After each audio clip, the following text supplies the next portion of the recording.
Of the record ವೀಕ್ಷಕರೇ ನಮಸ್ಕಾರ. ಸತ್ಯವೇ ಆದ್ರೂ ಅದನ್ನ ಯಾರಿಗೂ ಹೇಳದೇ ಇರೋ ವಿಚಾರಗಳನ್ನ ಜನರಿಗೆ ತಿಳಿಸೋದೇ ಆಫ್ ದ ರೆಕಾರ್ಡ್ ನ ಉದ್ದೇಶ. ಇಷ್ಟ ಆದ್ರೆ ಬಡವರ ಮಕ್ಕಳನ್ನ ಬೆಳೆಸಿ, ಇಷ್ಟ ಆಗದೆ ಇದ್ರೆ ಬಡವ ರಾಸ್ಕಲ್ ಅನ್ಕೊಂಡು ನೆಕ್ಸ್ಟ್ ವಿಡಿಯೋ ನೋಡಿ, ಪರವಾಗಿಲ್ಲ. ಇವತ್ತು ನಾವು ಹೇಳ್ತಾ ಇರೋದು ಬಡವರ ಮಕ್ಕಳು ಬೆಳಿಬೇಕು ಅನ್ನೋ ಡೈಲಾಗ್ ನಲ್ಲೇ ಫೇಮಸ್ ಆದ ಧನಂಜಯ ಬಗ್ಗೆ. ಅದರಲ್ಲೂ ಬೆಳೆದ ಮೇಲೆ ಈಗ ಬಡವರನ್ನೇ ತುಳಿತಾ ಇರುವ ಅದೇ ಧನಂಜಯ ಬಗ್ಗೆ. ಡಾಲಿ ಧನಂಜಯ ಫೆಬ್ರವರಿಯಲ್ಲಿ ಮದುವೆ ಆಗ್ತಾ ಇರೋದು ತಿಳಿದಿರೋ ವಿಚಾರನೇ. ಆದ್ರೆ ಬಡವರ ಮಕ್ಕಳು ಬೆಳಿಬೇಕು ಅಂತ ಹೇಳಿ ಈಗ ಬಡವರ ಮಕ್ಕಳನ್ನೇ ಮರೆತಿದ್ಯಾಕೆ ಈ ಬಡವ ರಾಸ್ಕಲ್ ಅನ್ನೋದು ಈ ಆಫ್ ದ ರೆಕಾರ್ಡ್ ಸ್ಟೋರಿ. ಬಡವರ ಮನೆ ಮಕ್ಕಳು ಬೆಳಿಬೇಕಂಡ್ರಯ್ಯ.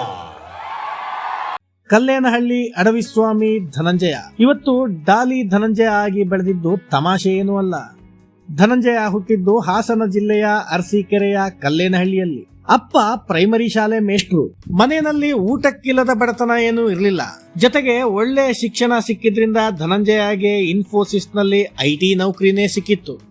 ಆದ್ರೆ ಸಿನಿಮಾ ಹುಚ್ಚು ಯಾರಂತಾನೆ ಸುಮ್ಮನೆ ಬಿಟ್ಟಿದೆ ಹೇಳಿ. ಧನಂಜಯ ಕೂಡ ಅದೇ ರೀತಿ ಸಿನಿಮಾದ ಗೀಳಿಗೆ ಬಿದ್ದು ನಾನಾ ಪ್ರಯತ್ನಗಳಿಗೆ ಕೈ ಹಾಕಿ ಏನೇನೇನೋ ಸರ್ಕಸ್ ಗಳನ್ನ ಮಾಡಿ ಕೊನೆಗೆ ಸಕ್ಸಸ್ ಕಂಡ ಹೀರೋ. ಡೈರೆಕ್ಟರ್ ಸ್ಪೆಷಲ್ ಸಿನಿಮಾಕ್ಕಾಗಿ ಈತನಿಗೆ ಬಣ್ಣ ಹಚ್ಚಿಸಿದ್ದ ಗುರುಪ್ರಸಾದ್ ಆ ಬಣ್ಣ ತೊಳ್ಕೊಳ್ಳೋಕೂ ಬಿಡದೆ ಧನಂಜಯನ ಸತಾಯಿಸಿದ್ರು. ಆ ಗ್ಯಾಪ್ ಅಲ್ಲಿ ಧನಂಜಯ ಹೋಗಿ ಸೇರ್ಕೊಂಡಿದ್ದು 4th ಬ್ಲಾಕಿಗೆ. ಅಂದ್ರೆ ರಾಮ ರಾಮ ರೇ ಸಿನಿಮಾದಿಂದ ಹೆಸರು ಮಾಡಿದ ನಿರ್ದೇಶಕ ಸತ್ಯಪ್ರಕಾಶ್ ಡೈರೆಕ್ಷನ್ ನಲ್ಲಿ ಬಂದ ಶಾರ್ಟ್ ಫಿಲ್ಮ್ ಜಯನಗರ 4th ಬ್ಲಾಕ್ಗೆ. ಖಾಲಿ ಹೊಡಿತಾ ಇದ್ದ ಧನಂಜಯಗೆ ಅತ್ಯಂತ ಶಾರ್ಟ್ ಟೈಮ್ ಅಲ್ಲಿ ಹೆಸರು ತಂದು ಕೊಟ್ಟಿದ್ದೇ ಈ short film. Director special release ಆಗಿದ್ದು ಕೂಡ Jayanagar 4th block cinema YouTube ನಲ್ಲಿ ಸಕ್ಸಸ್ ಕಂಡ ಮೇಲೇನೆ. ಅದಾದ್ಮೇಲೆ Raate, Boxer, Jessie, Allama, happy new year ಅಂತ ಬ್ಯಾಕ್ ಟು ಬ್ಯಾಕ್ ಸಿನಿಮಾಗಳು ಧನಂಜಯಗೆ ಸಿಕ್ಕವು. ಆದ್ರೆ ಧನಂಜಯಗೆ ದೊಡ್ಡ ಬ್ರೇಕ್ ಕೊಟ್ಟಿದ್ದು ದುನಿಯಾ ಸೂರಿ. 2018ರಲ್ಲಿ ಹ್ಯಾಟ್ರಿಕ್ ಹೀರೋ ಶಿವರಾಜ್ ಕುಮಾರ್ ಅಭಿನಯದ ಟಗರು ಸಿನಿಮಾದಲ್ಲಿ ಧನಂಜಯ ಮಾಡಿದ ಡಾಲಿ ಅನ್ನೋ ವಿಲನ್ ಪಾತ್ರ ಆತನಿಗೆ ಒಳ್ಳೆಯ ಹೆಸರು ತಂದುಕೊಡ್ತು. ಇವತ್ತು ಪರಭಾಷೆಗಳಲ್ಲಿ ಅವಕಾಶ ಗಿಟ್ಟಿಸಿಕೊಳ್ಳೋದಕ್ಕೂ ದುನಿಯಾ ಸೂರಿ ಸೃಷ್ಟಿಸಿದ ಡಾಲಿ ಪಾತ್ರವೇ ಕಾರಣ. ಆದ್ರೆ ಡಾಲಿ ಧನಂಜಯ ಸಿನಿಮಾಗಳಿಗೆ ಮಾತ್ರ ಸೀಮಿತವಾಗಿ ಉಳಿಲಿಲ್ಲ. ವಿವಾದಗಳನ್ನ ತನ್ನ ಮೇಲೆ ಎಳೆದುಕೊಳ್ಳೋದ್ರಲ್ಲೂ ಈ ಡಾಲಿ ಫೇಮಸ್. ಚಕ್ರವರ್ತಿ ಸೂಲಿಬೆಲೆಗೆ ಮೊದಲು ಮಾನವನಾಗುವಂತ ಕಾಲೆಳೆದಿದ್ದ ಧನಂಜಯ ಫೇಮಸ್ ಆಗೋಕೆ ಕಾರಣ ಬಡವರ ಮಕ್ಕಳ ಡೈಲಾಗ್. ಬಡವರ ಮನೆ ಮಕ್ಕಳು ಬೆಳಿಬೇಕಂಡ್ರಯ್ಯ. ಕನ್ನಡ ಸಿನಿಮಾ ರಂಗದಲ್ಲಿ ನೆಪೋಟಿಸಂ ಇದೆ, ಹೊಸಬರನ್ನ ಬೆಳೆಯೋಕೆ ಬಿಡಲ್ಲ ಅನ್ನೋದನ್ನೆಲ್ಲ ಪರೋಕ್ಷವಾಗಿ ಹೇಳೋಕೆ ಧನಂಜಯ ಬಳಸಿದ ಡೈಲಾಗೆ ಬಡವರ ಮಕ್ಕಳು ಬೆಳಿಬೇಕು ಕಣ್ರಯ್ಯ ಅನ್ನೋದು.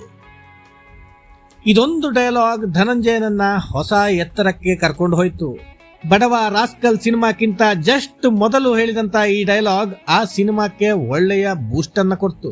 ಧನಂಜಯ ಆಟೋ ಡ್ರೈವರ್ನ ಪಾತ್ರ ನಿರ್ವಹಿಸಿದ್ದ ಆ ಸಿನಿಮಾವನ್ನ ನೋಡಿದ್ದು ಬಡವರ ಮಕ್ಕಳೇ ವಿನಃ CM, DCM, MLA, MP, ಮಿನಿಸ್ಟರ್ಗಳಲ್ಲ. 100-200 ರೂಪಾಯಿ ಟಿಕೆಟ್ ಅನ್ನ ಬಡ ಆಟೋ ಡ್ರೈವರ್ಗಳು ಖರೀದಿ ಮಾಡಿ ಸಿನಿಮಾ ನೋಡಿದ ಕಾರಣ ಧನಂಜಯ ನಿರ್ಮಾಪಕನಾಗಿ ಸೆಟ್ಲ್ ಆಗೋದಕ್ಕೆ ಸಾಧ್ಯವಾಯಿತು. ಆಟೋ ಡ್ರೈವರ್ ಪಾತ್ರ ಮಾಡಿದ್ದಕ್ಕೆ ಆಡಿ ಕಾರ್ನಲ್ಲಿ ಓಡಾಡೋ ತರ ಮಾಡಿದ್ದು ಬಡವರ ಮಕ್ಕಳೇ. ಆದರೆ ಆಡಿ ಕಾರ್ನ ತಂಪಾದ AC ಗಾಳಿ ಧನಂಜಯಗೆ ಬಡವರ ಮಕ್ಕಳನ್ನೇ ಮರೆಯೋ ಹಾಗೆ ಮಾಡಿದೆ. ವೋಟ್ ಹಾಕೋ ಬಡವರನ್ನ ಮರೆತು ವೋಟು ಪಡ್ಕೊಳ್ಳೋ ರಾಜಕಾರಣಿಗಳ ಹಿಂದೆ ಬೀಳೋ ತರ ಮಾಡಿದೆ. ಅಷ್ಟಕ್ಕೂ ಬಹುಕಾಲದ ಗೆಳತಿ ಡಾಕ್ಟರ್ ಧನ್ಯತಾಳನ್ನ ಡಾಲಿ ಮದುವೆ ಆಗ್ತಾ ಇರೋ ಸುದ್ದಿ ಕೇಳಿ ಅತಿ ಹೆಚ್ಚು ಖುಷಿ ಪಟ್ಟೋರು ಬಡವರ ಮಕ್ಕಳೇ. ನಾಳೆ ನಾಳಿದ್ದು ಮದುವೆ, ಆಚೆ ನಾಳಿದ್ದಿನಿಂದ ಗೆಳೆಯ ನೀ ಚೆನ್ನಾಗಿರೋಲು ಅಂತ ಹರಿಸಿದವರು ಕೂಡ ಬಡವರ ಮಕ್ಕಳೇ. ಆದ್ರೆ ಇನ್ವಿಟೇಷನ್ ಪ್ರಿಂಟ್ ಆಗ್ತಾ ಇದ್ದ ಹಾಗೆ ಧನಂಜಯಗೆ ಕಂಡಿದ್ದು ಒಂದೇ ಒಂದು ಸಲಾನು ಕ್ಯೂನಲ್ಲಿ ನಿಂತು ಟಿಕೆಟ್ ಖರೀದಿ ಮಾಡದ ಮುಖ್ಯಮಂತ್ರಿ. ಮೊದಲ ಇನ್ವಿಟೇಷನ್ ಅನ್ನ ಬಡವರ ಮಕ್ಕಳಿಗೆ ಕೊಡೋ ಬದಲು ಸಿದ್ದರಾಮಯ್ಯಗೆ ಕೊಟ್ಟು ಈಗ ಎಲ್ಲಾ ರಾಜಕಾರಣಿಗಳ ಮನೆಗೆ ಈ ಮದುಮಗ ಎಡತಾಗ್ತಾ ಇದ್ದಾನೆ.